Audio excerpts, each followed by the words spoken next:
FFPC Big Gorilla. First one of the year. Been doing a lot of the NFFC drafts. I'm leaving for a couple days. The owl over there is not filling. So we do FFPC every single year. And we want to get some of these in before everything starts up. So we're in the draft already. I had the number 3 pick.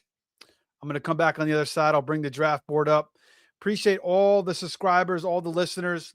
Make sure you guys are subscribing to the show. We hit 1,000 followers. I appreciate everybody on that. Thanks to Dan and Josh at the FF Expo, grinding out there. Also, thanks to Joe for bringing those guys in, and Joey Brown and Gamberg as well. So, Fantasy Savvy on X. We'll come back on the other side. We'll get into this FFPC Big Gorilla $350 entry, 20 rounds, tight end premium for $1 million grand prize. Again, we appreciate everybody following the show. We're going to be doing tons of live drafts all the way up until the season starts. Let's go.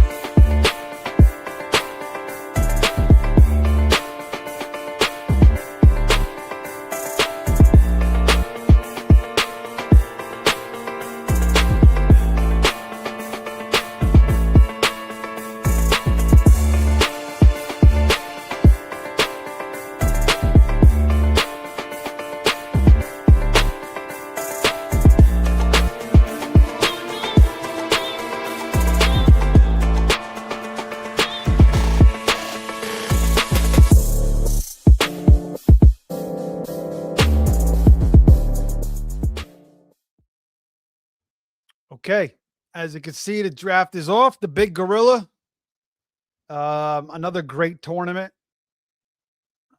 Where the hell is it?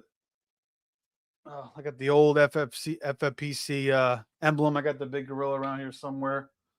You win those tournaments, they send you the emblems. You know, the little, and you could buy the thing on Amazon. But anyway, more of an FFC player, but this is also a great site. Lots of great leagues.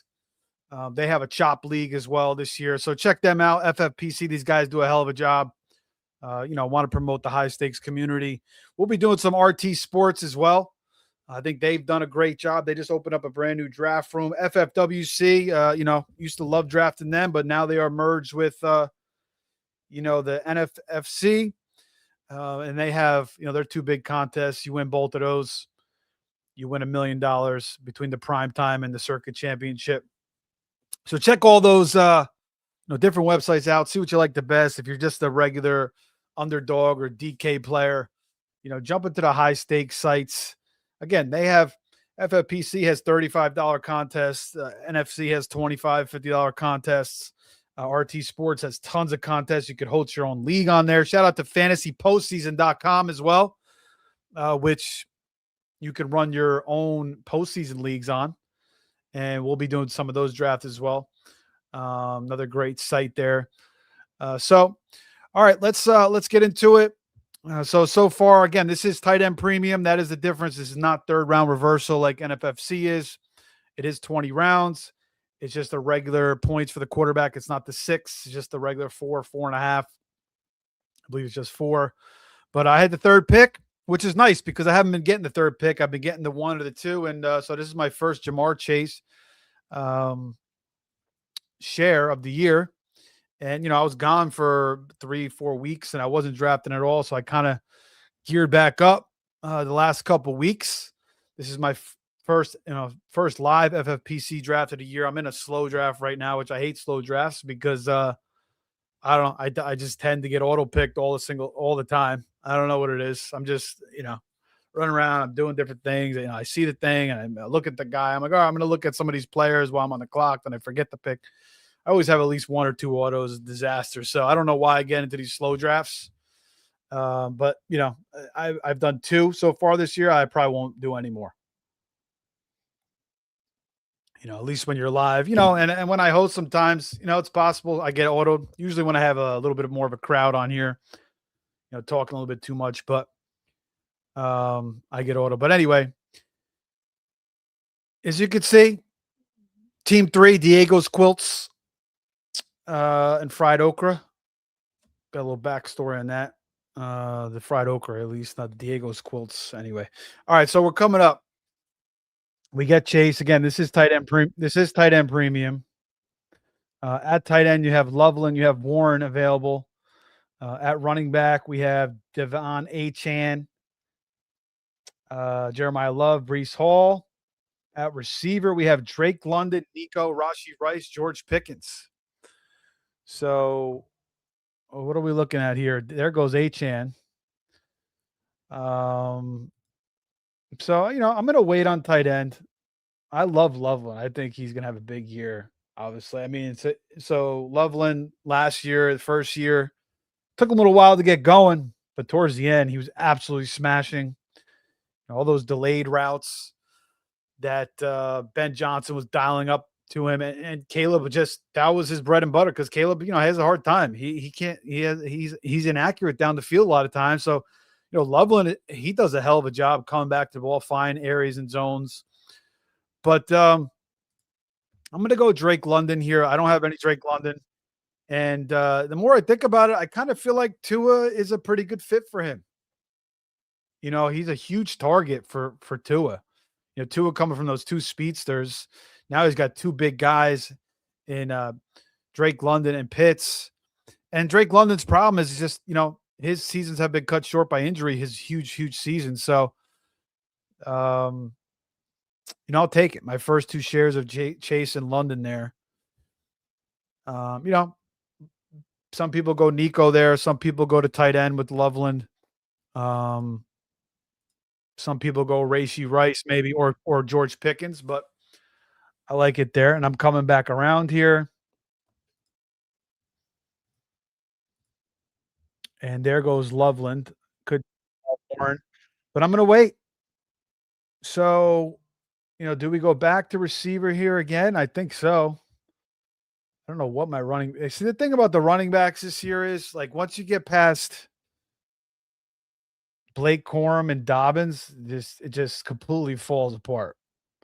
So, I hope to get like 2 or 3 of those guys before the fall apart starts, but I can really start strong here with 3 strong receivers. So it's Rashi, Pickens, Devonta, Olave for me. I could throw Zay Flowers in there.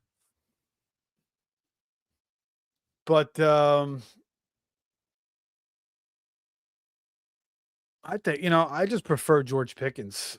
I mean, the guy's a monster. He's got Dak throwing the ball. I know Rashi's the number 1 with the Chiefs, but just too many trouble signs for me between, he's getting constantly violating probation.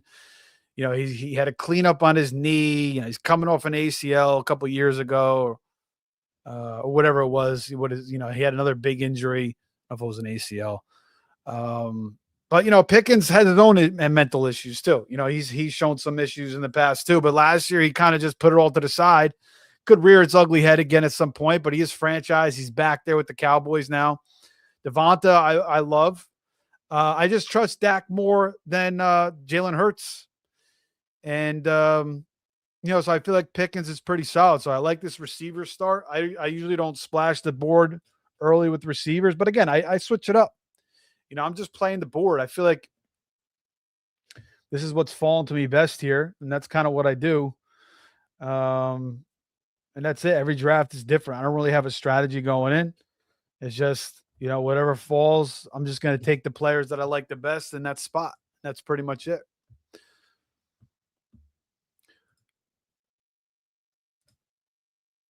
So far in the tight end premium here in the FFPC Big Gorilla, we have Bowers going 10 overall, McBride going 18 overall, and Loveland going 24 overall.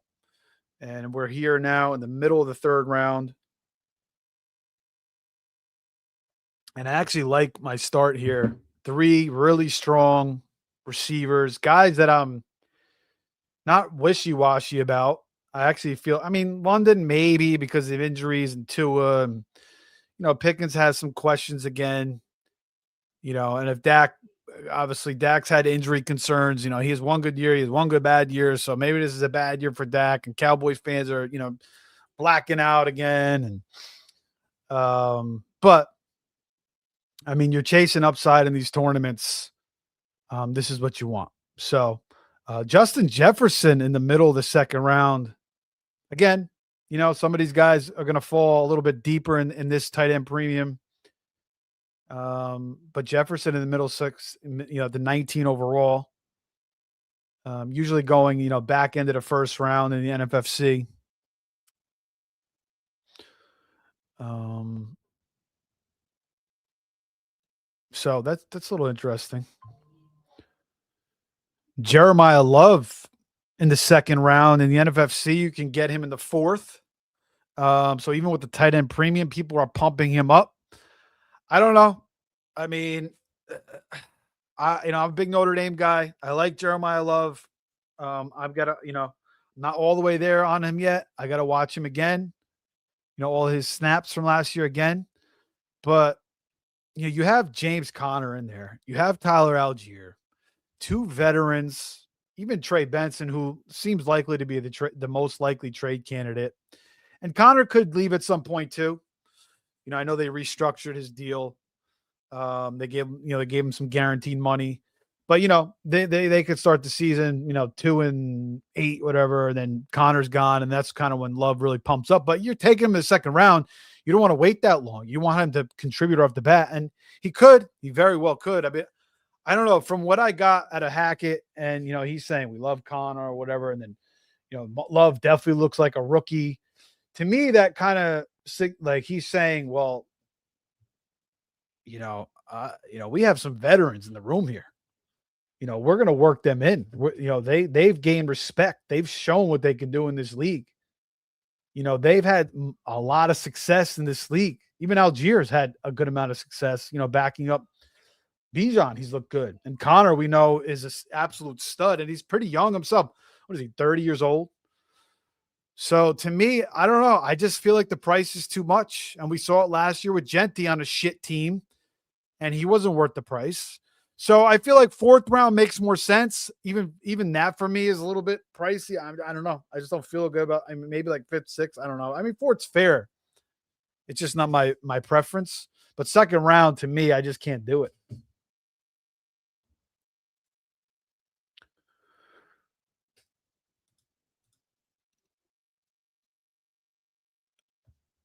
Okay, there goes Tyler Warren, the fourth tight end off the books here. So again, 1.5 points per reception here. Now we're down to Kyle Pitts, Tucker Kraft, Harry Fannin, Laporta, Kittle, Likely, all guys that I like. You could go down to Goddard. Andrews doesn't look bad. Chiga Quanquo, always been talented, but the Titans never really kind of utilized his skill set. Was it him? Was it the coaching? Was it a mix of the both? Last year with a rookie quarterback, but I mean, I thought Gunnar Helm kind of looked better than him at times, and Okonkwo has kind of shown flashes here or there. You kind of have to use him a certain way. Gatson, Juwan Johnson, Henry, so there's one tight end here specifically I like to grab. We'll see how it fits, what's going on here. I still need to get some running backs. I have none so far. And in this format, NFFC, you got to start 3 receivers and a flex. This format, just 2 receivers, but then you get 2 flexes. 2 running backs, 2 receiver, and 2 flexes. So you could start 3 tight ends. You could start 4 receivers. You could start 4 running backs. And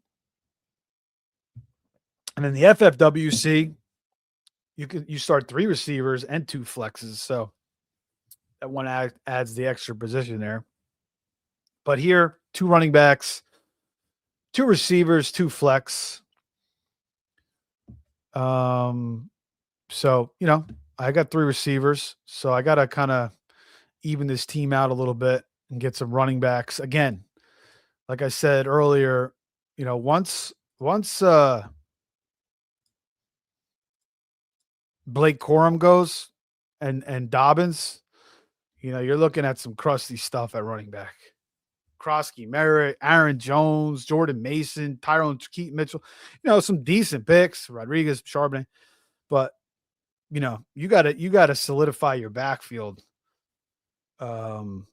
way before or you got to to me, you got to get at least two good starters before you hit that wall after Dobbins is gone. Um, I'd like to grab at least Dobbins as my third running back, in most cases, but with this build, it might be a little bit different, especially in tight end premium. But again, we'll see how it falls.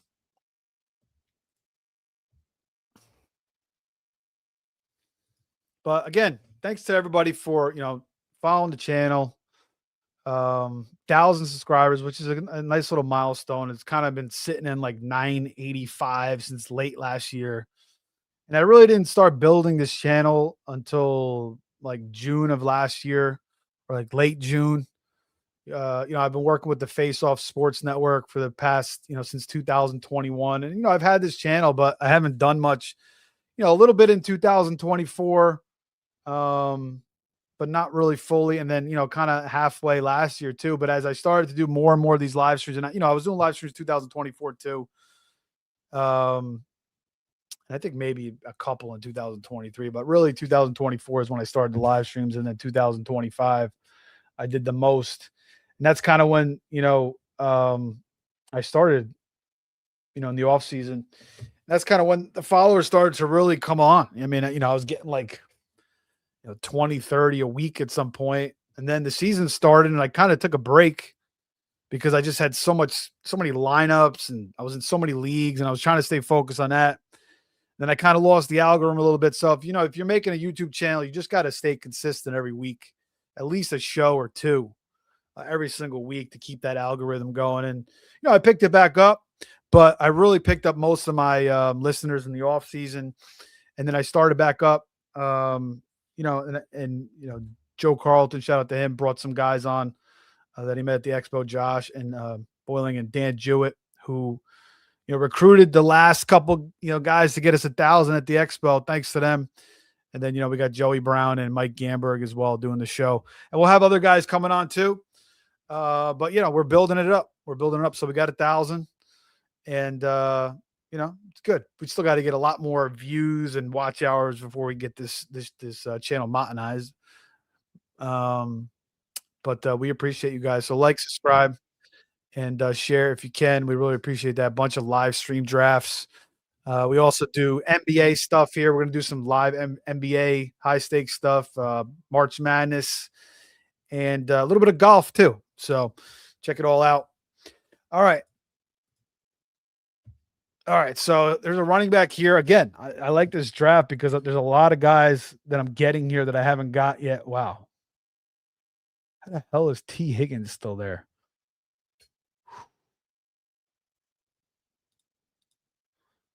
This is beautiful. I mean, whatever. I'll just wait on tight end. I mean, I was going to take this running back, but I can't pass up T. Higgins. So, wow. What a start here. What a start here in this this late night draft here in FFPC. We'll see if this running back comes back to me. I definitely need to take a running back. I was kind of banking on taking two running backs here. We'll see if one of these running backs falls to me, the one that I really want, but we'll see.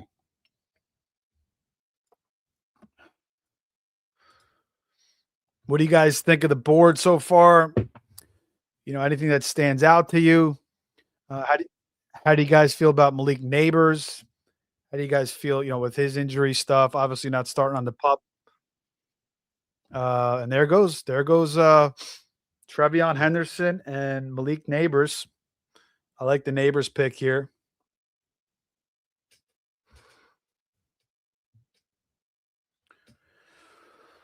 But I haven't had any Bashaw Tootin yet. So this will be my first acquisition of him. Rudy Tootie, fresh and fruity. From the old IHOP commercials, if you guys remember. High-powered offense between Travis Hunter, Brian Thomas Jr., Parker Washington, Jacoby Myers, even Brenton Strange, Liam Cohen. He does a hell of a job. He kind of unlocked Trevor Lawrence down the stretch last year. All those passes over the middle. Lawrence struggled in that Buffalo game, the playoff game. He could have had 4 interceptions. He did have 2 interceptions in that game. The kind of Buffalo was kind of anticipating all those throws over the middle. So, Lawrence is going to have to work on that. And, they have Brian Thomas on the outside, so they got to get him more mixed in. But Tootin with no ETN now, I know they drafted LaQuinn Allen last year, and Chris Rodriguez is in town, but he's a little bit banged up. He's kind of like a Benny Snell type to me anyway. So I like Tootin. In a good offense. I believed in him last year. Do I think he's like ultra talented? Not really, but he's a bowling ball type of running back. He can break tackles, which is what you want, obviously. And he's got the combo. He's got the speed and he can break tackles. So, and he's in a good offense. So I don't see how he really fails unless they kind of really mix in Allen and Rodriguez more than I'm anticipating. But again, he was handpicked by Cohen too. So I feel like, he's going to be successful here. So 5th round, my first running back, first share there. I like it. I'm actually liking this draft a lot. It kind of feels good to get out of the NFFC battlegrounds and hop over to FFPC here. It seems a little bit lighter over here. I like it. But nobody in the chat. All right, my first solo show of the year. Nobody in the chat yet. I guess it's kind of late. It is Monday night or Sunday night.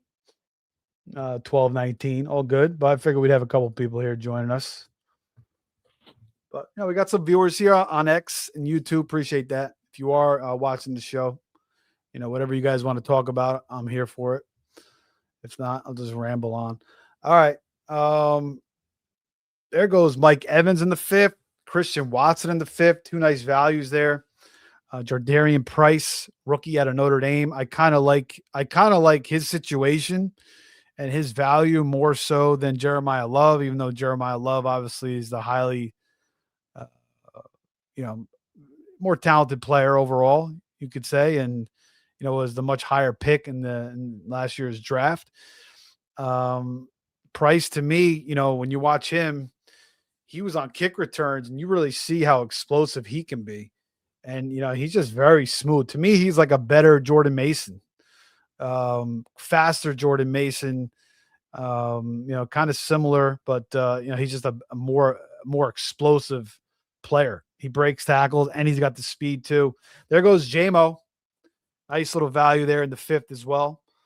So, I got one running back. When it swings back to me now, I need to get either two more running backs, or, if one of these tight ends that I like is still sitting there, I got to grab them because, again, this is tight end premium. You're getting 1.5 points per reception.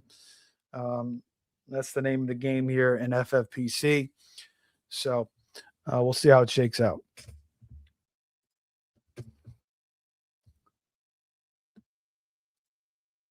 All right, let me share this baby in the chat. These guys.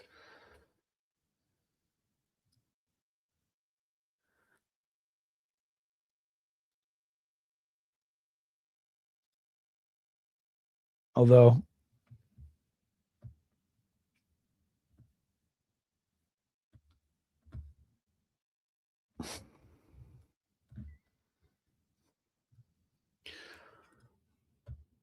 all right, 2 more good picks. Tucker Kraft, Drake May. I like it. Tucker Kraft, coming back from a serious injury, but the guy's an absolute beast. How could you argue with Drake May? So Team 11 gets the stack there with May and AJ Brown. That seems like a big, like a no-brainer combination this year. Wow. Look at Team 10 with 3 stud tight ends. I kind of like his boldness there, and I like his team a lot, actually.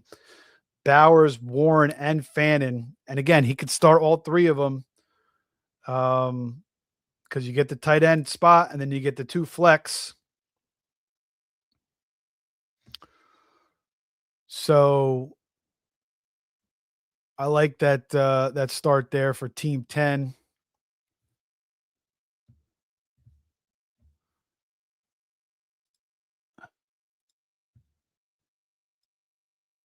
Let me just do something real quick. Yeah, great start there for Team 10.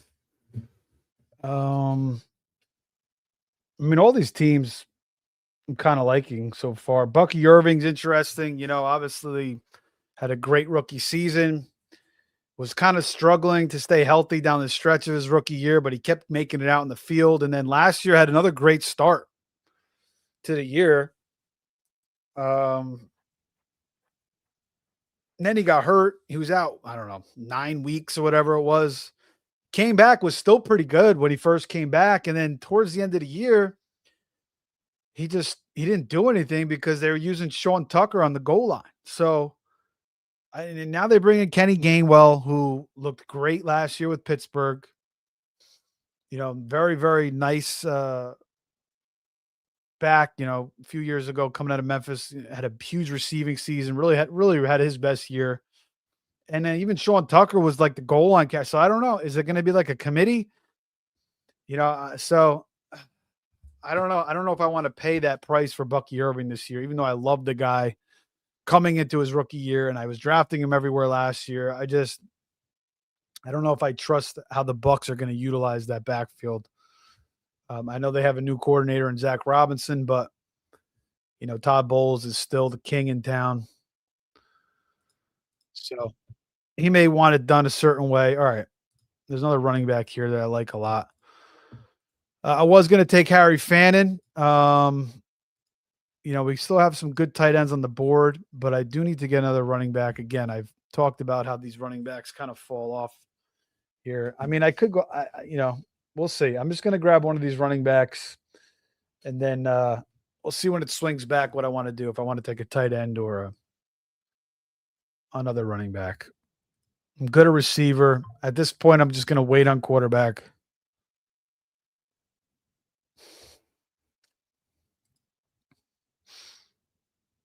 So it's going to be Jonathan Brooks.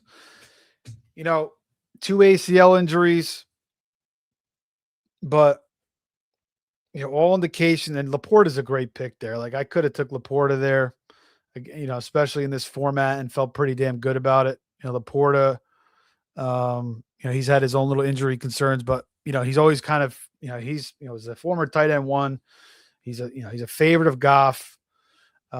So, especially for where you can get him, compared to a couple of years ago after that tight end one, he was second, third round. In this format, probably the first round sometimes. So now you get him in the 6th round. But I need another running back there. There's some other tight ends I can click on that I still like. So I can make it work. I like the depth at tight end better than I like the running back depth. So that's kind of what I'm thinking there. But Jonathan Brooks, looking healthy in camp. And I really expect him to have a nice year and kind of show off that first round talent where he was drafted and kind of take a step up over Chuba Hubbard at some point this year. All right. So question is here. Do I want to go back to running back again, or do I want to grab my first tight end? We do have Joey Burrow sitting out there, and we do have T. Higgins on our team. We could do that as well, which is, you want the stacks in these type of big field tournaments. So you know what? Let's do it. In honor of Dan and Josh getting us on the 1,000 subscriber mark. 2 Cincinnati guys. They'll be going off later tonight with a special surprise on the show. I'll take Joe Burrow. There we go. So hopefully you guys check the show out and you can see it. We got one guy in the chat says free SMX 606 says R. Okay. Are you what? I don't know what you're saying exactly. All right. Well, welcome to the show, brother. If you haven't subscribed already, subscribe. Appreciate you. Are you subscribing to the show? All right, team 4 is up now. So he starts with 4 running backs. Again, you could start 4 in this format. NFFC, you can't. You can only start 3, but he gets McCaffrey, Achane, Jacobs, and Montgomery, which is pretty solid. And then he comes back with 2 pretty solid receivers and DJ Moore and Alec Pierce. Now, Alec Pierce obviously has the ankle surgery. He's not going to be quite ready for the start of camp, which is going to be, basically this week. I don't know when the Colts start specifically, but I love Alec Pierce. He sold me when he beat Derek Stingley on a deep post route, and it wasn't just one time. Like the Texans defense has been like the best defense in the league the past couple of years, and you look at his box scores against the Texans, and he's just gone off against them. So, I mean, he's completely legit. I think he keeps getting better. Obviously, this ankle injury holds him back, and that's why he's dropping to the 6th round. But Danny Jones has some questions too. He's always freaking hurt. But I mean, we have seen Richardson, show some signs with Pierce. He was actually the one that threw him that bomb. Richardson kind of slipped and threw this deep bomb to Pierce, and he beat Stingley and the safety too. They beat 2 guys. Actually, Pierce, shout out to Cincinnati again. Went to University of Cincinnati. But, some questions with the Colts because Pierce is hurt, Jones, and then, if they go to Richardson, who knows? They might even go to Riley Leonard. And they may trade Richardson. So it might be ugly. There is some a little bit of risk, drafting some Colts this year. Michael Pittman leaves the Colts, goes to the Pittsburgh Steelers. He's now the number 1 receiver there, and I kind of think he fits Aaron Rodgers' mold. So more so than DK. So I think, that's another solid pick. So I like what he did. He goes 4 running backs. Josh Jacobs has some questions too with that lawsuit thing. I don't know what's going to happen with that. I try to steer away from these guys sometimes, but a lot of times nothing happens to these guys and they just keep playing. So, and who knows what really happened anyway. So who am I to judge? Right. So, he gets the 4 running backs, then he gets the 3 receivers. He's good. He still needs to get his tight end and his quarterback. Team 6, for where he got Jefferson, he gets Puka, Jefferson, Devonta Smith. Then he gets, I think 4 solid running backs: Scadabo, Swift, Warren, Stevenson. So he's fading quarterback and tight end. Team 7 goes St. Brown, McBride, Allen, Waddle, Bucky, Pitts, Cortland Sutton.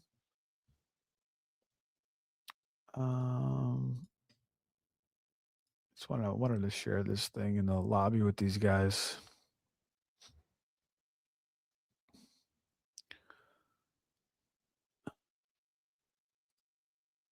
Here we go.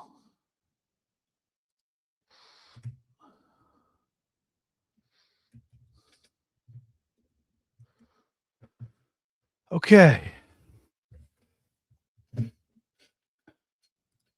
Oh, free SMC says, your team trash, brother. Sorry to tell you, no RB is going to kill your team. I mean, I got 2 good running backs there. I mean, I got Bayshell 2 and Jonathan Brooks. So, and then I got Jamar Chase, London, Pickens, Higgins, and Burrow. But, that's your opinion.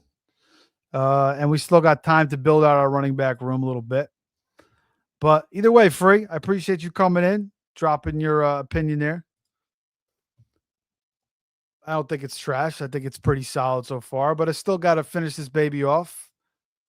And you're right. I could actually be hurt by running back death, but there are some plays there. I can still add a couple guys here. So let's just wait and see what I could add to this running back, to this backfield here. Still need some tight ends too. So yeah, went a little wide receiver heavy. I just kind of like the way those guys all fell to me. And I like all those guys. So, that's kind of what I did what I did, kind of just playing the board as it comes.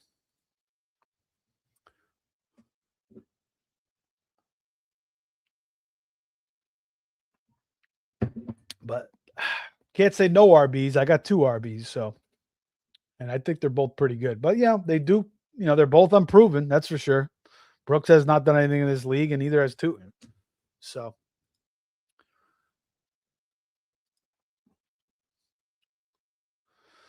All right.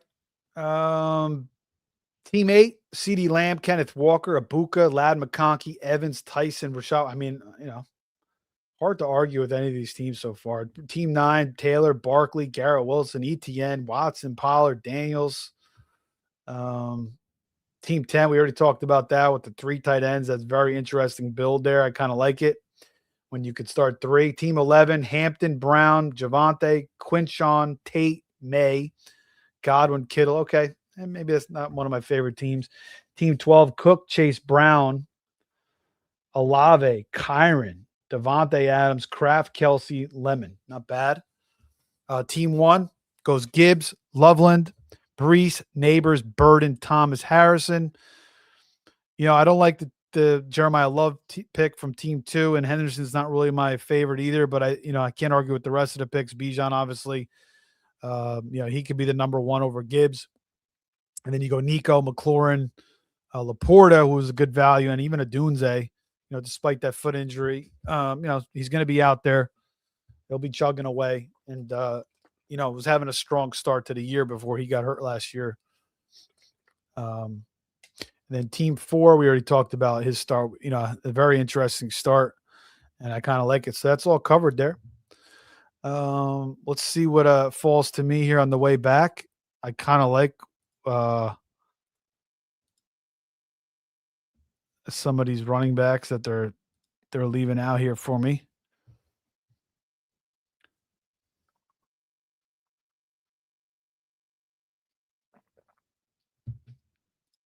But again, I need tight ends.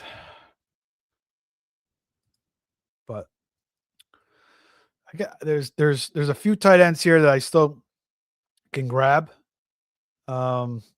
There's one that I kind of want specifically the most.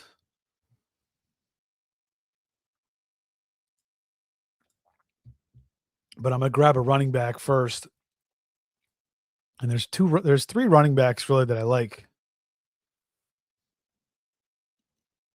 And I kind of feel good. I mean, I could kind of build my depth at running back a little bit more and, take 2 running backs here. But again, I'm going to just see how this board falls. And I don't want to wait too long on tight end. So let's see.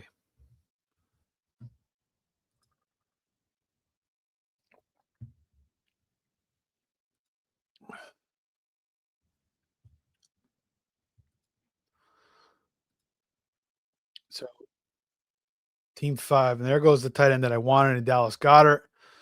But again, all good. All right, so let's take Blake Corum. Again, my first share of him too. Gainwell, I like.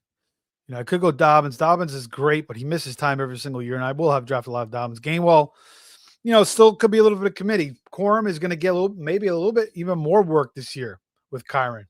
And obviously, that's a great offense. So I don't, taking Hubbard over him. Yeah, I just feel like even Harvey, Mason, Dowdle, like Corum should go over all those guys. I don't agree with that. Hubbard, I feel like is going to lose his job to Brooks. Harvey, you got Dobbins ahead of you, and they drafted Jonah Coleman. I mean, Harvey could definitely be better than Corum, but Mason, I think San Francisco kind of elevated his talent a little bit. Jones is older, but they did draft a rookie in Desmond Claiborne. Mason kind of his stealing. I just, and the offense was terrible last year too. It's going to be a little bit better, but I just think he was kind of elevated by, the Shanahan system. And then Dowdle, I'm not a true believer in him either. And I think Warren's going to kind of be the guy there, but I just don't think you take him over Blake Corum, who's in a much better offense than McVay offense. And, Corum really, really came on towards the end of last year. So I'm glad that he fell to me. All right. So, the running backs that I kind of like there got beat up. So we'll go to tight end. And, it's between 2 guys here. It's Mark Andrews or Dalton Kincaid.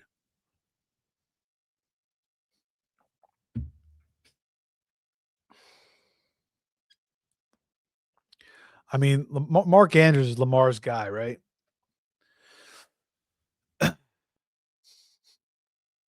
Doyle, he comes from McVay, Ben Johnson's system. Ben Johnson obviously likes the tight end with Laporta and Loveland. I like Dalton Kincaid, but he misses some snaps because they run the ball a lot. So let's go Andrews. I just feel like Andrews is a little bit safer, even though Kincaid has more upside, and we haven't seen Kincaid's best year yet. He's been hurt a lot, but comes out, on the 11 personnel and so sometimes, and I don't know. It's close. I think Andrews, he's not sexy, but he's a little bit safer. Oh, wow. Jawan Johnson going over Jake Ferguson and Kincaid. Okay. We got some strong opinions in this room tonight. And honestly, the Saints offense, is just going to continue to improve under Kellen Moore and Tyler Shuck. So Jawan Johnson, he's pretty solid. They bring in Noah Fant, they draft, Oscar Delp, but Jawan Johnson, there goes Chigaquanquo. So people are fading Ferguson and Dalton Kincaid here.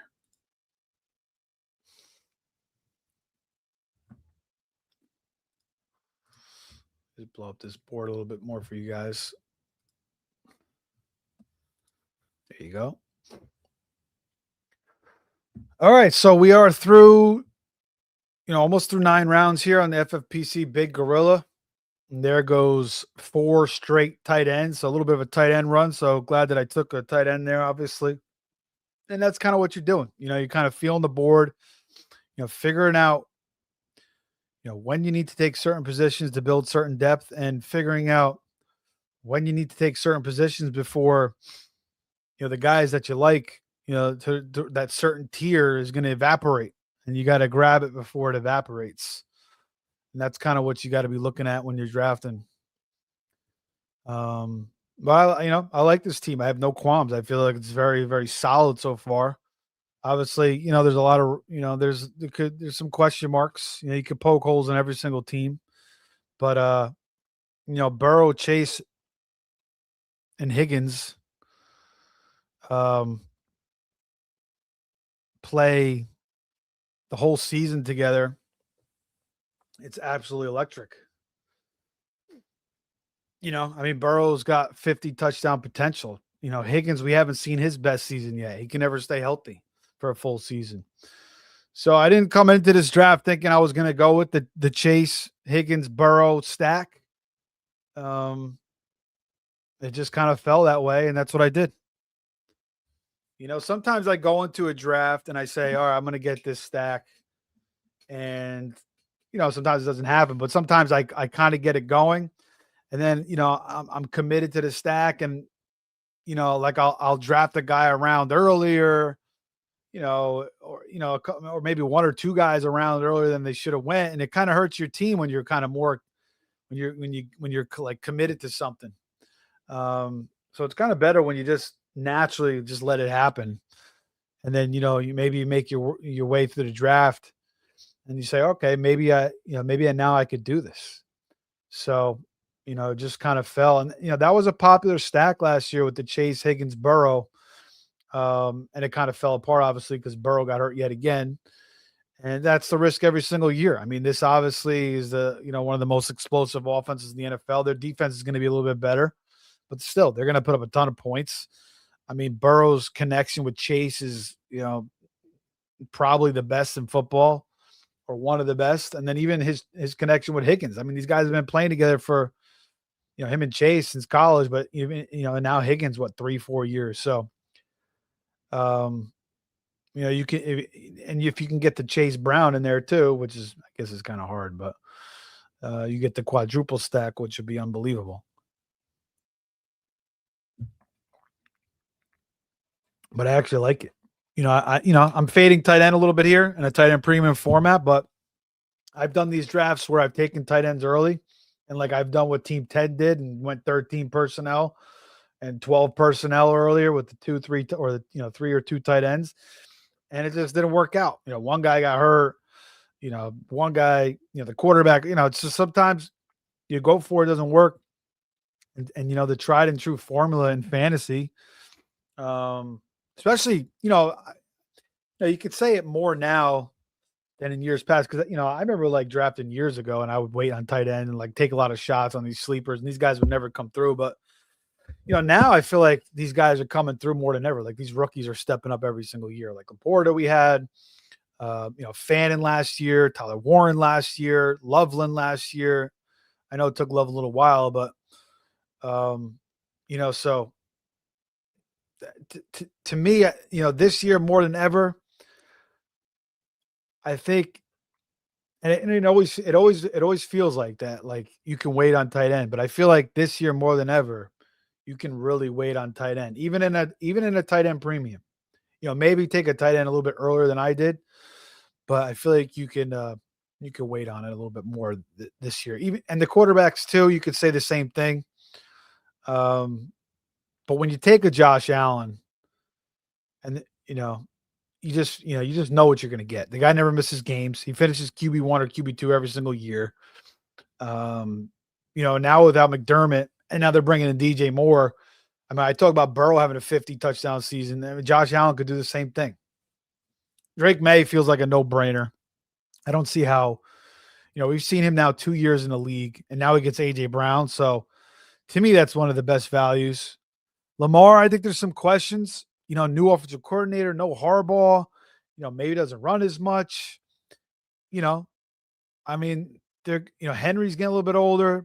So, Lamar, again, 2 years ago, 41 touchdowns, 4 picks, but there's some questions there still. Jaden Daniels, great rookie year, but last year he showed he couldn't stay healthy. Even his rookie year, if you remember, he had that game against Carolina where he got pulled down by like the shoulder, and he was out like a game or two, and then he came back, and he wasn't the same for like a month, and then he finally got healthy. So he's injury prone. And then Burrow, he's injury prone. Purdy's injury prone. These guys miss time every year. Herbert, the Chargers are always going to charge. Hurts, there's questions. No more A.J. Brown.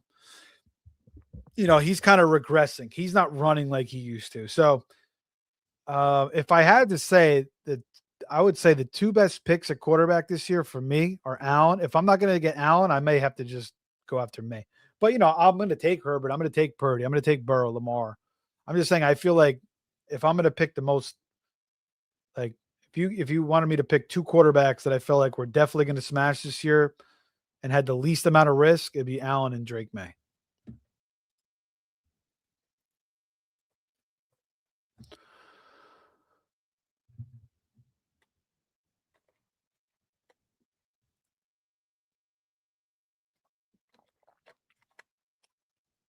All right, let's look at what's on the board here. Oh my God, there's a receiver out there that I absolutely love. And Aaron Jones is sitting there like a loaf of bread still. I mean, I don't really need him. There goes Brenton Strange. I mean, this guy, I mean, hell, he's just underrated. I mean, freaking Michael Wilson is just so underrated. I mean, yeah, the big thing is when Harrison was on the field, his numbers were down. But some of that was with Murray, right? So Murray held him back. Now you get a full year of Brissett. Daniel Hackett's scary, but Mike LaFleur, he's got a history of just chucking the rock. He was with the Jets too. Yeah, but sometimes guys go away from the Jets and they improve. So, it happened with Geno and Darnold. Why can't it happen with Hackett was terrible as the Broncos head coach too. So, it's just probably not going to be good. But I mean, how hard is it for Brissett to just throw it to freaking Trey McBride and Michael Wilson? I mean, you look at Michael Wilson's tape last year, the contested catches he made were just unbelievable. And I think he had one of the best contested catch rates in the league last year. So, I find myself with teams where I have him and McBride on the same team, which is kind of crazy because I hate Hackett and, I don't trust the Cardinals, but I can't deny those 2 guys' talent. And honestly, I don't mind even going after Harrison too, because I feel like, He'll be better this year too, in his third year. So, Brissett, they just signed an extension. I think he got like 20 million or something. So, he was good last year. We've seen Brissett in the past. He looks good for like 4 or 5 weeks, and he kind of falls off. I mean, he was on fire for most of the year. Now, could that come to an end? For Brissett next year? I mean, it could. And then relying on Carson Beck all of a sudden. So, there is some risk there. Um, all right. So what do I want to do here? We have three tight ends. I mean, we have three running backs.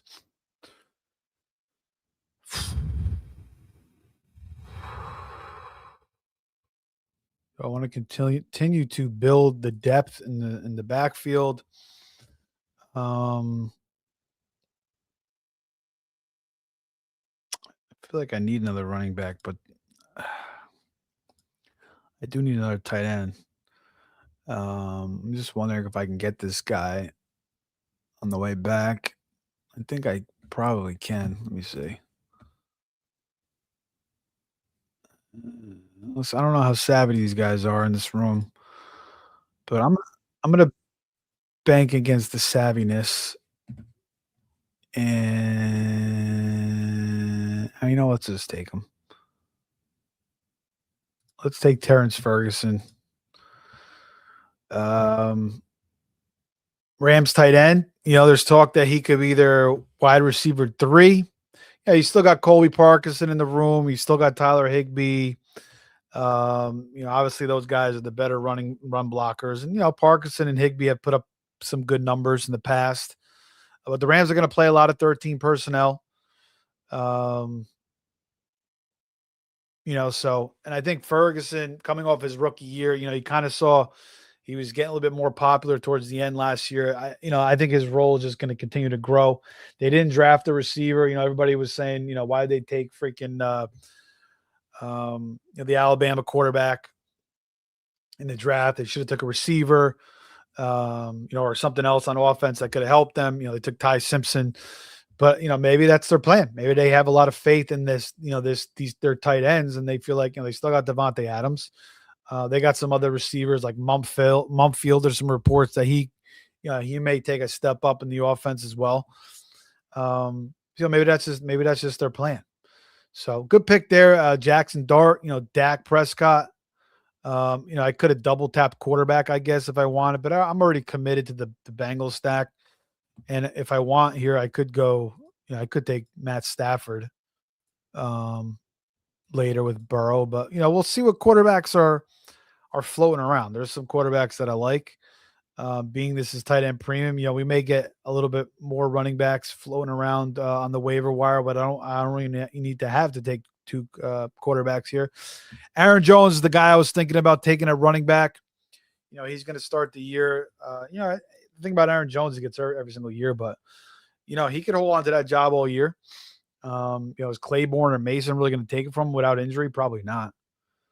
So, maybe I should have took a running back there. My running back depth isn't going to be great, but I can click on quite a few guys here and just kind of stack them up and try to hit gold with a couple of these, or just hit something solid just for some depth and, make it work that way. But, I like Brooks. I like Corum. And I like Tootin. So 3 solids right there. And then I can just, build out the room a little bit. And there's some guys that I like. It's not going to be the strongest backfield, but look at my receiver room and my quarterback I like a lot. I'll probably get another quarterback. And my tight ends aren't the strongest either, but like my receivers, that's the strength of the team there. And we'll see how it works. All right, so team 10. This was the team that took the 3 tight ends. Let's go back to them. They take DK Metcalf and Justin Herbert. So no stack there for them. But Herbert's still a good pick. Team 12, I love their start with those 2 running backs. I mean, actually love their first 4 picks. Olave, and they get Kyron, Devontae Adams. Again, what 33 years old, whatever it is, but you really can't stop him in the red zone. I mean, what 13 touchdowns last year? He's just doesn't. The guy could probably be 42 years old and still school most of these corners in a short space. So he's not going to be the deep threat he was, in the past, and he's not going to be the target monster he was obviously with Puka there. But if he can give you double digit touchdowns as your wide receiver too, and then Lemon I like, and then he takes Pearsall. So I feel like he's done a pretty good job. Um, he got the Hurts Lemon stack, so I like it. I think it's a pretty good team there, Team 12. Um, Team 9, Taylor, Barkley, Garrett Wilson, ETN, Watson, Pollard. So 4 solid running backs. Wilson and Watson, 2 solid receivers. He gets Wandale Robinson, who, he's not going to be the target hog he was with the Giants. But as your wide receiver 3, it's not terrible. And then Jacoby Myers is like another wide receiver 3 as well. But again, he only needs to start 2 receivers. The depth of his team is running back. His tight ends, I don't really like, though. Hawkinson and Henry. I mean, that's not really going to. I mean, my tight ends aren't much to speak of either, so I can't really say anything. But I much prefer Andrews over Hawkinson. But Henry's not bad. I mean, he could have some big weeks. He just, he'll have one good week and he'll disappear for 6 weeks, so. At least Andrews doesn't have Likely in the way anymore. Um, and, you know, he's always been Lamar's guy. Lamar just had a terrible season last year. So, Andrews was coming off a nice year the year before, too. So, I think Andrews can kind of get back to that. I think he's a really good value. Obviously, he was one of the most high performing tight ends in the league.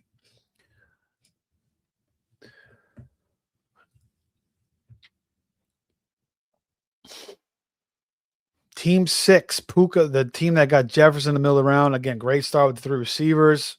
Can't argue with the 4 running backs he took. And then he gets Quentin Johnston, who, he had a pretty good, he started the year hot. That free look game, by the way, in these formats, you get a free look, which means, there's a Wednesday and there's a Thursday night game. So they have drafts, FFPC, NFFC. I think RT Sports does it too, but they have drafts after those games, and since people are drafting after those games, they get an advantage. So to deter that, they give everybody a free look at those games, and if you have if you have Devontae Adams or Pook, say Devontae Adams goes for 3 touchdowns in that game, obviously you're going to put him in the lineup, that opening game. But if he has 2 catches for 4 yards, then obviously you get the option to bench him. So that's something you get there in these high stake formats, which is a little bit different. And that was the case with Quentin Johnston last year. They had that early game, and everybody and their mother was putting Quentin Johnston. I actually was doing drafts while that game was going on, and I took Quentin Johnston like the 10th round, and he was awesome to start the year. So you get the benefit of drafting after those games. Or even if you draft before, you still get the free look. So something cool, something different. And then he takes Dalton Kincaid, which I like. He takes another Charger and Keaton Mitchell, who comes over from the Rams, who's expected to have a pretty decent role. I don't know how that's going to work with him and Kamani Vidal. I thought Vidal looked pretty good last year. You could argue that Vidal should go ahead of Mitchell in these drafts. And then Tyrone Tracy, Cam Scatabo, coming off a major injury. I think at least early on, Tracy's going to be involved. That's what we saw last year until Scatabo kind of just, usurped him. I think Tracy hurt himself, and then Scatabo just looked way better and kind of just took the role. And then, Scatabo was out, with that horrid injury. And then Tracy, he's been solid. So that's a good depth pick at running back. Probably could have went with another tight end there. He heard he has 4 good tight ends. 4 good running backs, but and he doesn't even have a quarterback yet either. But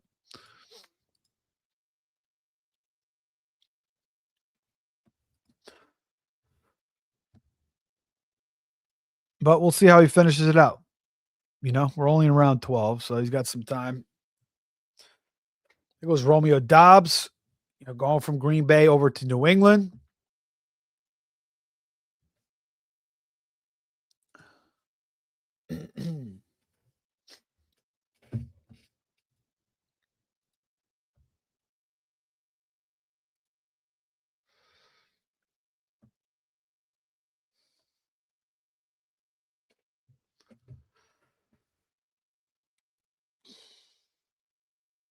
All right, so I'm coming up again here, and you know, I think I'm going to go back to tight end actually, being this is tight end premium, and I see a nice tight end on the board here that I like. And then on the way back, I will probably take. I need another running back, so that's what I'll do. All right, let's take Gunnar Helm. I don't know. Again, Chig, they had Chig there. He's gone. Gunnar Helm, rookie year coming out of Texas last year. I thought he looked good. I think he's sound. I think he's solid. Cam Ward's only going to get better. We got Dable in town now. Sala coming over to be the head coach. So I like Gunnar Helm, and it's tight end premium. So if Andrews doesn't work out, maybe Ferguson hits. If Ferguson does it, maybe it helps it. So I got some outs here at tight end now. And I think I'm set there at tight end. There's actually one more guy that I like a lot. But I need to have a little bit of a different build here.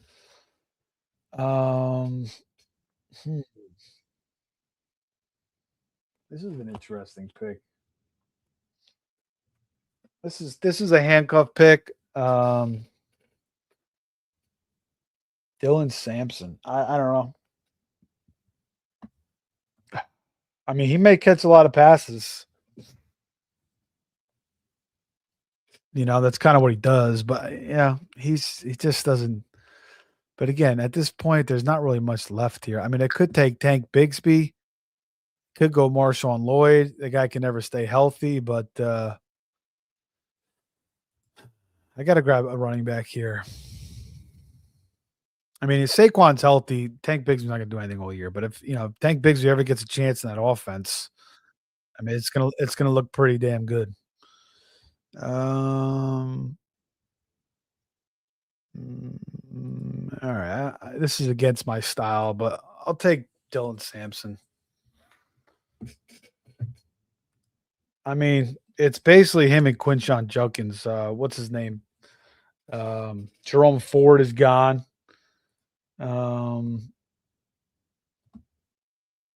So we saw kind of with Sampson last year. He had a couple games where he caught a decent amount of passes. Again, this is kind of the way this build went. I mean, I could have went Bigsby. I kind of felt like I wanted to go Bigsby, but I just felt like Bigsby could just be like a guy that I'm never gonna be able to use. Whereas Sampson, I feel like if I need to use him, at least maybe he can give me 10 points every once in a while. And he's kind of gonna probably maintain a role there all season long, some kind of role. I mean, he was highly talented at Tennessee. I just, he's a little, he's not really that good to me. But he's not a bad little receiving back. I mean, Raheem Sanders, I guess, could step in there, but he was an undrafted free agent coming out of South Carolina. So really, it's just really him and Judkins and Sampson. So, I mean, the offense should be a little bit better, I guess, with Todd Monken. Stefanski I didn't think was bad, but they bring in Concepcion, the rookie, and they bring in Denzel Boston as well. So, two rookies come in, Fan in second year. They still got Judy there. They still got Tillman and Bond. So they got, and even Tylan Wallace, like a Corley. They got a lot of talent in this receiving room. Their offensive line should be healthier this year. A little bit better. I don't know who's going to start, Watson or Sanders. That looks like that's going to run to the end of camp. But fourth running back. Again, you only need to start two. It's just a depth piece there. I'm not the biggest Dylan Sampson guy. It's more of like a zero RB, and I didn't really go zero RB here, but it's more of like a zero RB play. But again, I don't want to ramble too much on Dylan Sampson right now. All right. I mean, Ray Davis. I'd rather have Ty Johnson, I think, than Ray Davis personally. I mean, he just does more in the offense. I mean, people have been waiting for Ray Davis for since he came out, and I liked Ray Davis. He's coming out of Kentucky, but I just remember I went to the Dolphins Bills game in Miami and watching Cook and Ray Davis play in that game. Cook is it was like night and day how much better he was. But even just on that, the way they use Ray Davis, like he doesn't really have a great role. Like at least they use Ty Johnson as a receiver a lot, and they use him down the field a lot. I mean, he makes some big plays. I just feel like, I guess Ray Davis, obviously if Cook went down, he would get a lot of carries. He'd take that Cook role. So he is more the direct backup. I just don't know. I just don't know how good he is, really. He just, I don't know. It's not a terrible pick, I guess, at this point if you're a fifth running back. There goes Tank Bigsby. There goes Brandon Aubrey. He's the first kicker off the board every single time. And he's like the one kicker you could just keep on your roster all year and you start him against everybody because the Dallas offense is going to move the ball. No matter what matchup they really play, even if they play a good defense like the Rams or something, they stall out, they're going to kick a couple field goals, and Aubrey hits the 50, 60 yarders, 70 yarders. So you get 250 yarders, that's 10 points. So he is like the one kicker I think I would ever draft before the 19th round. And you have to take him in the 13th round. That's kind of where he goes. And you guys are going to see soon, if you haven't seen these boards yet, the Rams defense is going to go off first, and they go kind of early too. And it gets to a point in the draft where like you're looking at some of these guys and it's like, let me just get the defense, the best defense on the board. And obviously they bring in Myles Garrett, and there's rumors they're going to bring back Aaron Donald. So they bring in the two corners from Kansas City. So I think they're worth it too. Again, you got to hold on to them all year. And I think Aubrey's a little bit easier holding on to than the defense, but you could hold on to the Rams defense and just play them every week. And then you don't have to worry about, cutting your defense, dropping fab, because, when you're streaming defenses is great, but the one downside of streaming defenses is, especially when you're chasing the best players on the board each week, you see a guy going against, Tua or Malik Willis or whatever, a shitty offense, and, you're spending $20, $30 in fab, and then that adds up. I mean, you're spending a lot of fab money. So, when you take a Rams defense, you got to pay the 13th, 14th round in a draft, but you don't have to, you hold them all year regardless of matchup, and then you don't got to burn all that fab anymore. Same thing with Aubrey. I mean, sometimes you're chasing kickers too. I mean, I usually I try not to spend more than like $10 on a kicker in fab, but defense, sometimes I'll spend $40, $50 in these tournaments because, you want to get those bonus points for the week. So I prefer to stream, but maybe this year more than ever, there will be some times where I maybe grab Aubrey and Rams, and it's not going to happen a lot. Even and the Texans defense too. It's another defense you can kind of draft and hold. I mean, they're just lights out. But things change fast too. There's injuries. Cannot work out. But then you cut them, and then you just go back to streaming. But Aubrey's like, he seems pretty damn safe. Like regardless of matchup, it's just like he's just a plug and play every single week. He's almost. I mean, we got to see him under a clutch spot in the playoffs and the championships, but. I mean, he's as consistent as they've come right now as for kickers. Kickers, they die out too eventually. So, but Aubrey, he's been solid. Some good picks at receiver there between Jalen Coker and Jalen McMillan. So the two Jalen's I like. There goes Marshall and Lloyd, another running back I was looking at. And I talked about Tyler Shuck, good pick at running quarterback there. So team 12 with two solid quarterbacks and Hurts and Shuck. I like that. Team 11 gets Baker. That's a good late pick there. And there goes the Rams and Houston defense right on cue. Exactly what I was discussing right there. So there you go. All right. Again, you look at the board, the running backs are hit, the receivers are kind of hit. I mean, there's some there's a couple of good receivers here. I'm just going to keep adding talent. I'm not going to take a quarterback yet. I think I'm good at tight end. I got to continue to add my running backs, but I'm going to have to get creative with my running backs. There goes Denver defense now. And we'll see what Sam Live does here.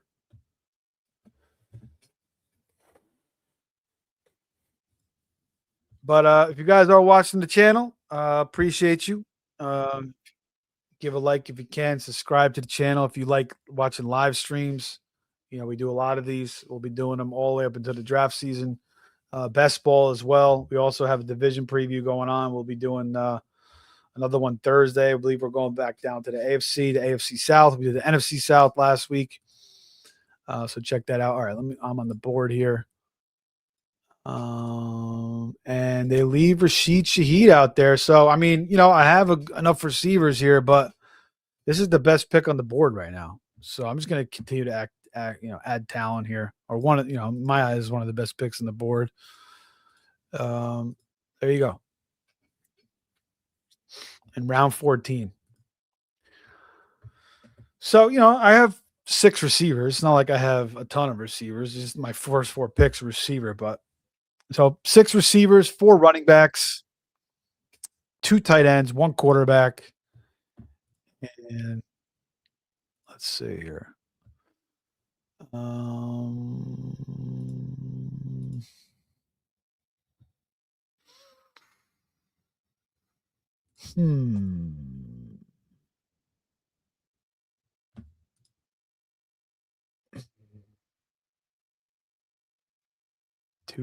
Two, 1, 1, 1. I mean, I have Burrow, man. I'm not gonna. All right, let's go back to running back. Let's continue to add to this backfield. And a guy like rookie out of Penn State. He's got to deal with the veteran Rashad White. You got Krosky Merritt there, but this is a guy they drafted. This, Dan Quinn. I mean, they drafted him. They bring in Rashad White too, but new coordinator there and David Blau as well. No more Cliff Kingsbury. And you got to think Rashad White's going to get the first looks. Merritt, he was there last year. He's obviously a little bit intriguing. He definitely has some talent. I don't know. I watched Katron Allen. It's not like he comes from a bad school. He comes from Penn State, a strong, college program. And I really liked his tape. I thought he looked good.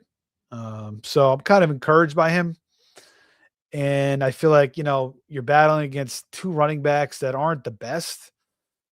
And, if you could show a little bit of talent or there's an injury to one of those guys, I feel like, he could really earn a role, and it's a good offense too. So, 5th running back, I'll take a chance. I like it. And I kind of like him more so than these other guys on the board. A lot of people like Jaden Blue. I kind of don't see it with Jaden Blue, but, obviously he's a talented speedster coming out of Texas. I think it's Javante's show, but they probably want to use Blue a little bit more this year. But there's some other guys there. Phil Maffa is an interesting guy. He couldn't really stay healthy last year. I kind of like him a little bit, talent wise anyway, over Blue. But Blue's obviously got the leg up right now. But things change fast. Mike Washington, there's been reports that, he's going to get some work in that backfield. He's 6'2", 220, runs a 4.3. So he's different. I mean, he's from Utica, New York.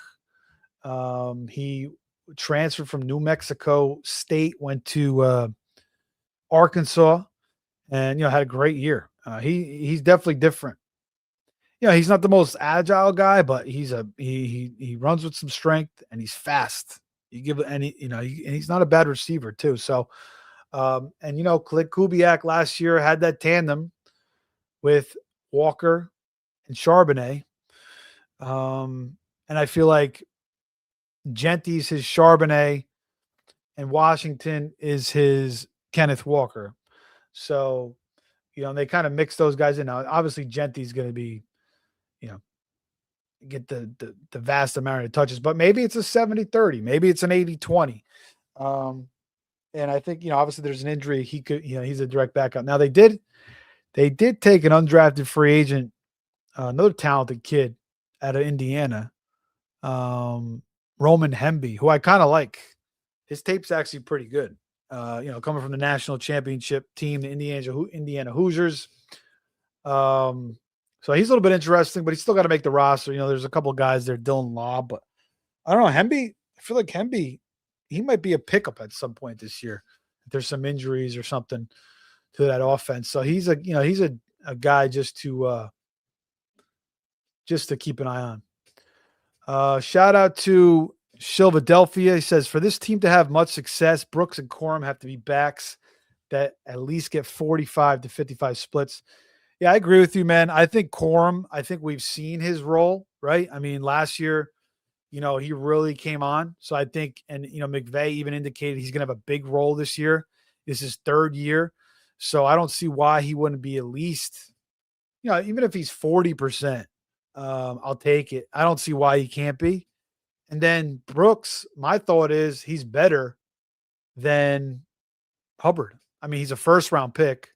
There's just the risk with the injury. And I just feel like, maybe a little bit in the beginning, they're going to see what he could do, see how he looks, but the talent just may eventually show out. And then by like week 6, week 7, it's just going to be Brooks ahead of him. And remember, Hubbard got beat out by Dowdle last year, right? And then Dowdle, kind of blew his load after that Cowboys game. I think he had one more game, and that's kind of who I think Dowdle is. I think he's good. And he was fresh at that time. Dowdle was fresh. He had fresh legs. And that's something you got to look at. These guys don't run the ball all year. They come in for a couple of weeks. They look good for 2-3 weeks, but they can't sustain throughout the year. And that's kind of who I think Dowdle is. But anyway, he looked better than Hubbard for a time. And Hubbard, he's had one really good year. So I feel like Brooks is going to work ahead of him. But at the very least, like you said, Philadelphia, maybe I think it's going to be at least a 50-50. And then he comments, good wide receiver depth. I like the tight ends just enough. I agree with you on that. I like the tight ends just enough as well. So shout out to you, man. Thanks for the comments. Subscribe to the channel if you haven't already, bro. Appreciate you. All right, back on the board. There goes Nick Singleton, another Penn State running back. Backup for the Titans. And there goes Jason Myers, number 1 kicker in fantasy last year. Another really good kicker. All right.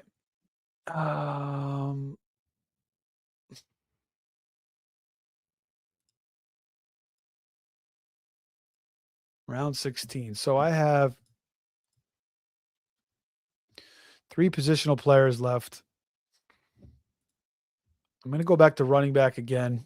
It's between Holani and Vidal. Again, Vidal Sassoon, I mean, he was ahead of, you could argue he could be ahead of Mitchell. Holani, he might have a nice little role, especially with Charbonnet out early on. I'm going to go with my gut here. And this guy having a lot more of a long-term role in the offense than Kamani Vidal. I like Holani too, and Charbonnet is going to be out. But you do have Emmanuel Wilson. You have Price there. And it could be Price and Holani. That's a good offense too. I don't know. I kind of like Vidal a little bit more. That's a close one though. And there goes There goes Helani right after that. Eli Stowers, Travis Hunter, good pick there in the 17th round. Sean Tucker is out there. That's not a bad pick at running back too. Again, I have 2 positional players left here.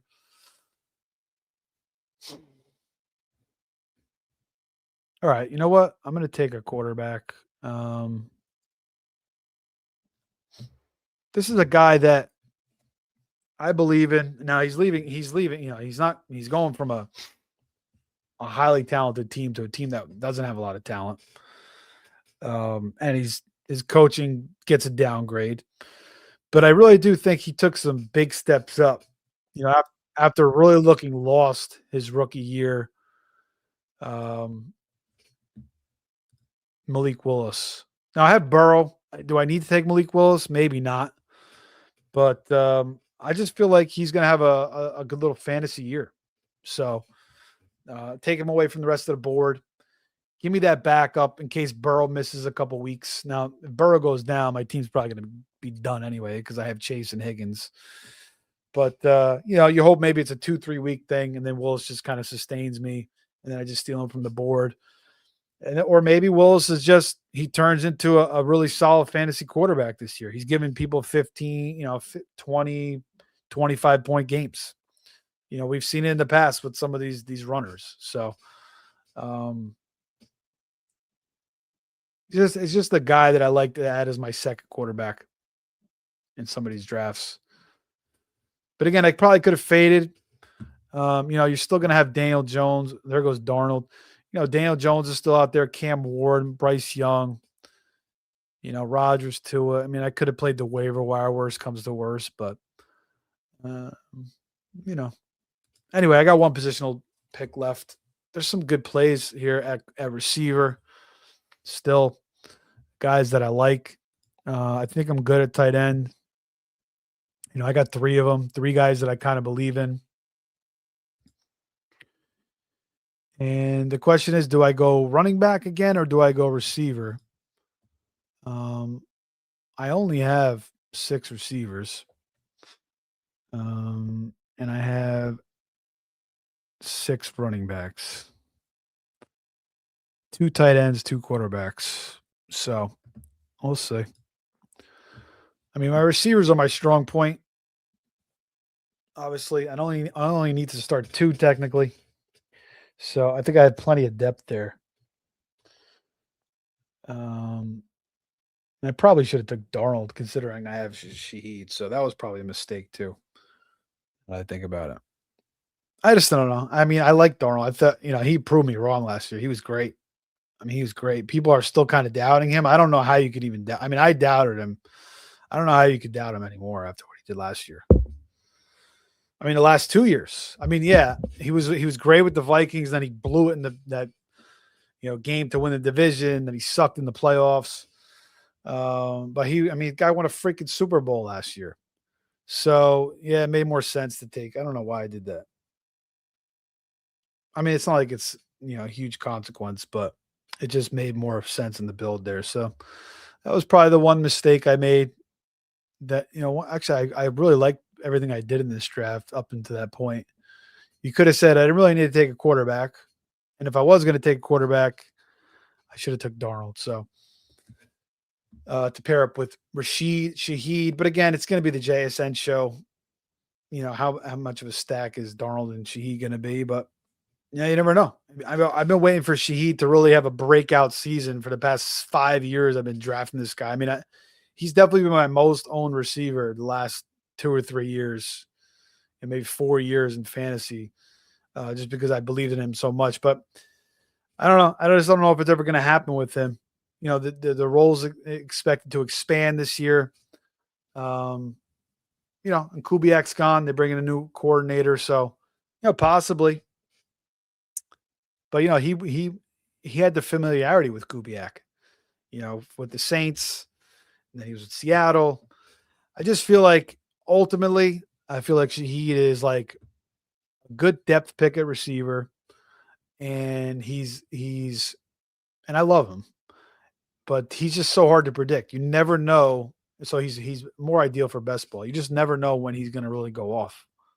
That's the only problem with Shaheed. He'll give you a game where 3 for 70 and 2 touchdowns, or 4 catches for 120 and a touchdown. And then he'll give you a game like 2 catches for 30 yards.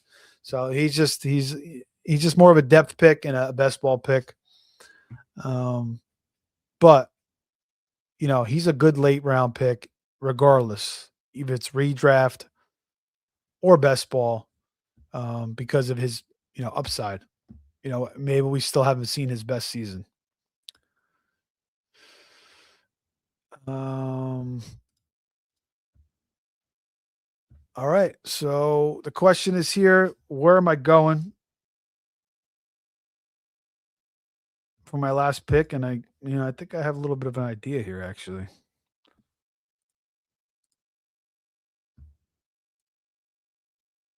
I mean, I probably should go running back, but the running backs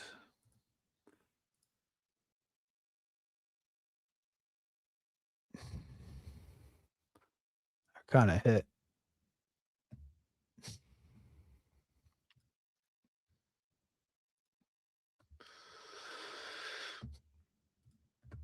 All right, about an hour and 30 in. You guys can follow me on X at Fantasy Savvy. And but more so, what I want you to do is like the show, subscribe, and share, and also comment after the show if you can. Helps the algorithm. Again, we'll be doing FFPC live drafts, RT Sports, NFFC is the main one. And then also every Monday night, we have Dan and Josh breaking down the NFFC ADP. So NFC is probably the best ADP out there, better than Underdog. And, it's a little bit different, I guess, because it's third round reversal. And the 6 points for passing touchdown. But, some of the best drafters in the world there. So it's one of the best ADPs to follow. And these guys break it down every single Monday night. They got a special guest tomorrow as well. So check that out. Appreciate those guys. And then we'll be doing best ball too. We got to do some best ball. We got to do some, DK, some underdog, drafters, best ball. So we'll be doing all that again. We got division previews during the season. We'll be doing, fab shows. We'll be doing, weekly recaps, weekly previews, some NFL picks, of course, player props, DFS, all that stuff. Golf, we do, we'll start doing a little bit more golf, but mainly for other sports, we do a little bit of NBA. And then obviously we get really, really heavy into the NCAA tournament, breaking that down every single week. So appreciate everybody coming on, liking the show. We're going to get out here in a little bit. We got a couple more rounds left. And then we'll get out of here. And then we'll be back tomorrow with Dan and Josh. I'll be back Thursday for the division preview. All right, guys. Am I on the clock here? Yes, I am. Back on the clock. Huh.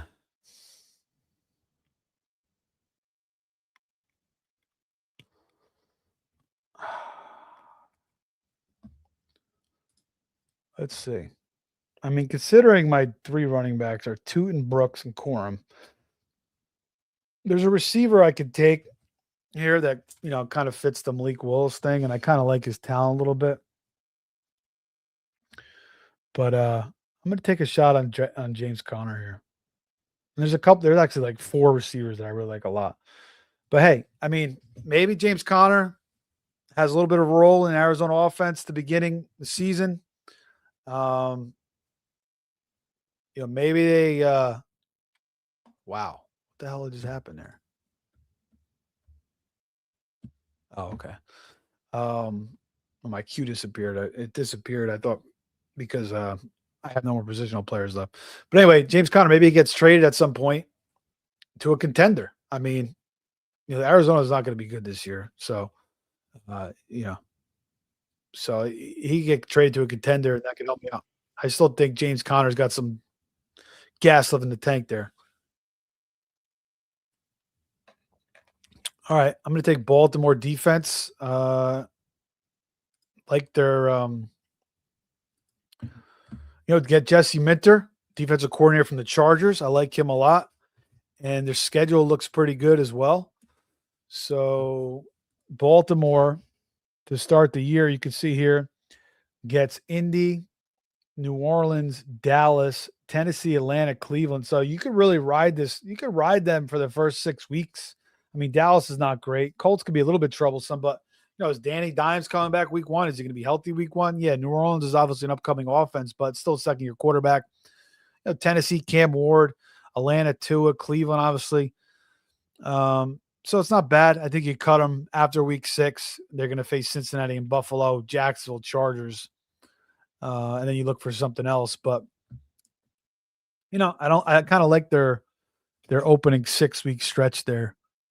And I don't mind their week 1 matchup, but I do like Minter and what he can do on the defensive side of the ball. So, again, he's just a rookie head coach, but he's a defensive-minded coach. And, just a little bit of a stream there. Some other streamers you could do to start the year if you're going to wait on defense.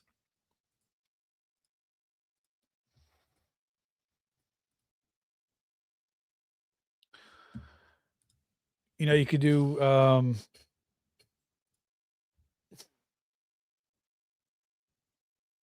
you can do Detroit against New Orleans. Not a terrible one.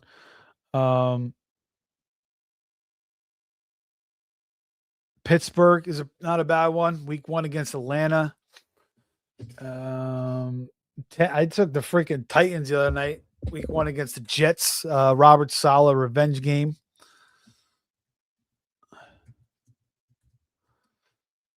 Against his former team in the Jets there. Dable, no revenge there, but he's playing a New York team. So he might be a little bit fired up too, maybe. Anyway. But solid revenge game at home against the Jets. Why not? A little bit of a streamer there. You want to get creative with the Raiders defense against Miami, maybe the worst defense in the league, or Jacksonville. Not a bad one against Cleveland. That's a pretty good one. You could do that against Cleveland. And Jacksonville's defense actually played pretty good last year. If you wanted to hold them against Denver, might not be bad either. But then they get New England, Cincy, and Philly. Just looking at the schedule here. Chicago against Carolina is not bad.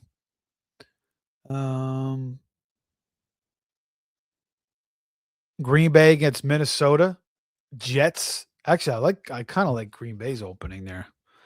Minnesota, Kyler Murray, who, we don't know what he's going to do. Jets, forget. I mean, I just talked about the Titans. Then Atlanta. So I like that. I like that opening for Green Bay, actually, as an early streamer. I think I did draft them in a couple drafts so far. You could go Miami, too. Why not? Against Kirk Cousins. I mean, not a terrible one. Be a little bit different. Or maybe a DFS play there.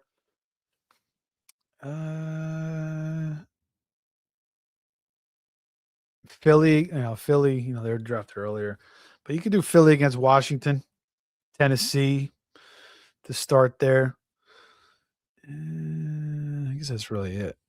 I don't know. Anything else you guys see there? Anything else you guys like there early? All right, we'll come back. We'll take our kicker. Then we'll get out of here. We'll recap this board. We'll go over real quick, and then we'll say goodnight.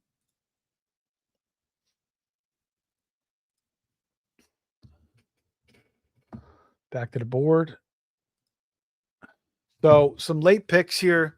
After I take Connor, I mean, Tank Dell, a guy I look at late.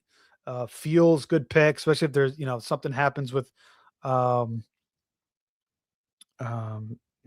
Neighbors. Look at Jacoby Lane. I took him in a draft. I really haven't seen him going. So it's kind of good to get into these other formats and see, what these guys like. I mean, different people watch different things, and people have different preferences here. And this guy, Team 5, he has a Ravens stack with Lamar and Henry. So I like that Jacoby Lane pick there late. Again, that's an upside pick. I like Jacoby Lane's talent. This guy snatches everything out of the sky. It doesn't work out. You cut him, you pick somebody else, but it works with the stack he's got. Trey Harris, good pick there. Boudet could be a good pick. Um, so it's always interesting to see these late round picks. Stribling, a lot of people are taking him late. Sean Tucker, we talked about him. Omar Cooper, rookie out of Indiana. I like his talent a lot. I really feel like the Jets have a nice little trio at receiver, and then they get Sadiq. I think the Jets are doing some of the right things. It's just that their quarterback situation scares me, but I don't know. I feel like the Jets, maybe they're on a little good trajectory here. I still think Bailey Zappi is going to be starting with for them at some point. The Jets are a shit show, so that's just my pessimistic Jets stance there. I once was an optimistic Jets fan, but like every Jets fan, you can only take so much before you become a complete pessimist. After just seeing the horror year in and year out. 15 years straight of no playoffs. All right, let's take our kicker and get out of here. And we are going to go with Borregales. And that is going to be a free look for Borregales as the Patriots are taking on the Seahawks on Wednesday night. So, tough defense in the Seahawks, but maybe the Patriots get stalled. And, Borregales ends up kicking 3 field goals, 3.5 point spread in that game. So, but again, get the free look. If he sucks, I'll just cut him and I'll pick up somebody else. But maybe he gives me 10 points and I'll roll with it. So, all right. Let's just look at this board real quick. One more time. We'll go over my team and then we'll wrap this baby up. Again, let's go back to the one team that stood out to me with the 3 tight end start and see how you finish. So Bowers, Warren, Fannin. Again, this format, tight end premium, 1.5 points per reception. You can start 3 tight ends, the 2 flex and the 1 tight end spot. He gets JMO, he gets Genty, he gets Zay Flowers. I love it all. Parker Washington, solid. Dowdle, again, I'm not a Dowdle guy, so I don't like that. DK, okay, I don't like it, but he's still got 3 good receivers. Herbert, that's solid. There's no stack there, though. But hey, it's not like you have to stack every time. Chris Rodriguez, I don't like. Casey Concepcion, I like. Kamara, I don't know. I feel like Etienne's going to be the guy. I don't know how much of a role Kamara is going to have. Is he going to be truly fantasy relevant this year? He was never a big time runner. If he's not, and Kellen Moore doesn't really like to throw to the quarterback and the running backs anyway. So I don't know. Jalen McMillan, I like a lot. Claiborne's interesting. Boston, a lot of people like. I'm not all the way there on him. Kind of reminds me like a Tyrell Williams type. He's still got to earn his role over Tillman. He's got to jump above Judy and Concepcion. So it's a little crowded there. Fannin as well. DeMarcado is actually an interesting pick. Not a terrible pick there. And then he gets Cam Ward. So, it's interesting. I think he missed on some picks here, but I think the first 7 picks are very, very sound. And it's a pretty strong team. And if those 3 tight ends all turn out to be studs this year, it's definitely a unique build. Team 4, I also liked when he started with the 4 running backs. And then he goes DJ Moore, Pierce, Pittman. Then he didn't have any tight ends, so he takes Goddard, Jawan Johnson, Strange. Didn't have any quarterbacks. He takes Dart and Nix. Okay. Then he goes back to running back with Bray Davis. 2 defenses. Didn't really need to do that. Then he takes 2 defenses and a kicker. And then he gets Tesla, Jennings, Harris. And then he takes another defense. So I don't know. Do you need 3 defenses? I'm good with 1. I don't know why you need 3 defenses. That was a little weird. I think he got a great start. But he waited too long to take receivers after he took his first 3. You're taking 3 tight ends and 2 quarterbacks. You take a receiver in the 7th. You don't take another one until the 17th. Wait 10 rounds. So that was weird. Yeah, that build kind of went haywire there. I don't mind the receivers he took late. Tesla, Jennings, and Trey Harris is solid, but when the weakness of your team is the depth, the depth of the receivers, yes, that's a little haywire there.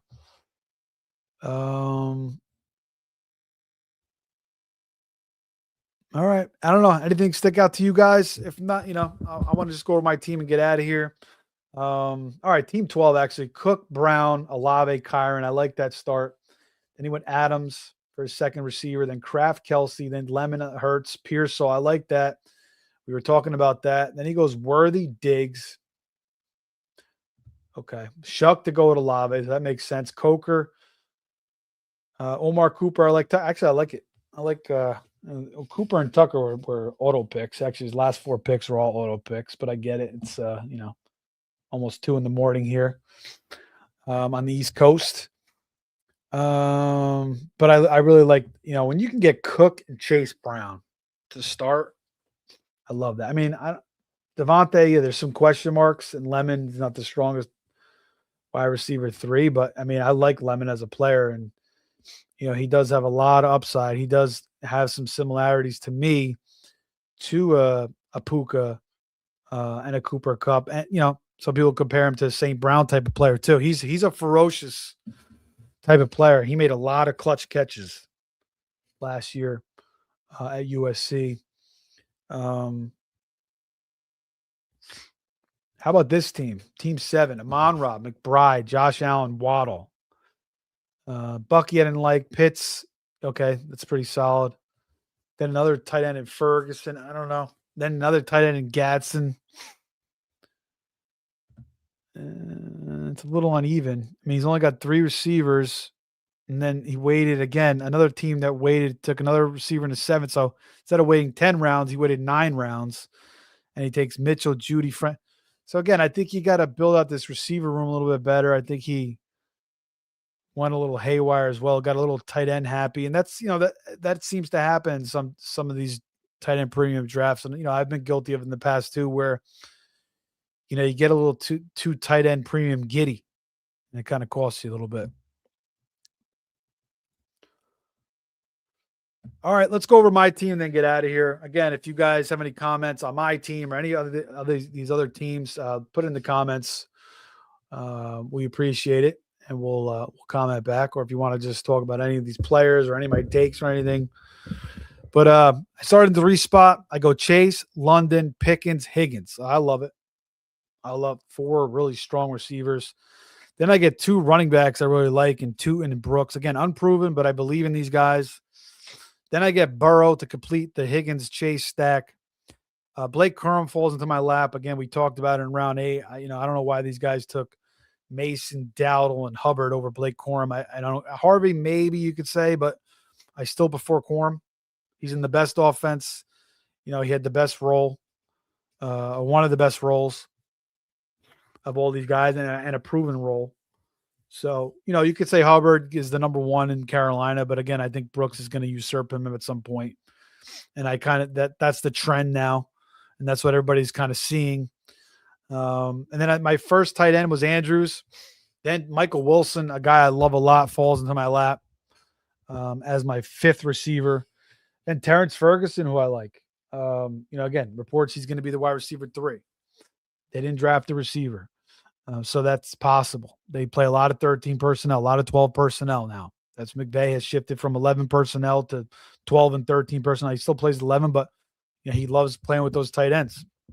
And Ferguson is in his 2nd year. Gunnar Helm, we talked about him. I like him. Talented. So I'm taking my talent here. Dylan Sampson, I'm not into him, but I needed a 4th running back, and I don't really see anybody else in that backfield that's kind of a threat. Maybe Raheem Sanders. Forgetting Rocket Sanders, they call him, but he was an undrafted free agent coming out of South Carolina. But it's basically just him and Quinshon Judkins rather. And then Rashid Shaheed falls in my lap, round 14. Love it. We went in on my thoughts on Shaheed, one of my favorite receivers. But very volatile, more so for best ball, but around 14. I like it. Katron Allen, I like him coming out of Penn State. I believe in him. Kamani Vidal, I thought he looked good last year, filling in for Hampton. Was playing in a rough role behind that shitty offensive line, and still had some pretty admirable games. And I think Harbaugh remembers that. And he's, everybody's chasing Keaton Mitchell because it's a sexy name, but really Vidal could be the guy there. And it could be, Hampton, and then they're mixing in Vidal and Mitchell. But I don't know. Anytime I saw Vidal, there's a couple games where he didn't look that great, but I thought Vidal Sassoon, if you guys remember the commercials, or you still have one of those old shampoo bottles somewhere in your basement or your attic or something. I think he's a good, late round running back pick if you need some depth at the position. Malik Willis, again, this was kind of the one thing that you could have said I didn't really need to take a quarterback here.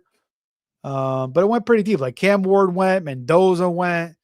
Okay, maybe I could pick up Brissett later on, or Tua or Rodgers. Did I really need to take Malik Willis? Not really, but I'm kind of just maybe trying to a guy that I believe in. It could kind of be, that Konami code quarterback. Maybe steal him from the rest of the league, get ahead of the waiver wire. But I did have Shaheed, so maybe if I should have took a quarterback there, it should have been Darnold instead of Willis, who went 2 picks later. Then I needed a little bit more running back depth. There were some receivers that I did like on the board there, but I went with James Conner because I feel like, he's still got some juice left. He's on a terrible team, obviously. Jeremiah Love, they drafted 3rd overall. And they bring in Algier. But I still feel like he's going to have a role. If there's an injury in Arizona, maybe he gets a bigger role. If not, I know they restructured his contract. They gave him some guaranteed money, but maybe there's a possibility they can still move him at some point if they get a good enough offer from a contending team at some point this year.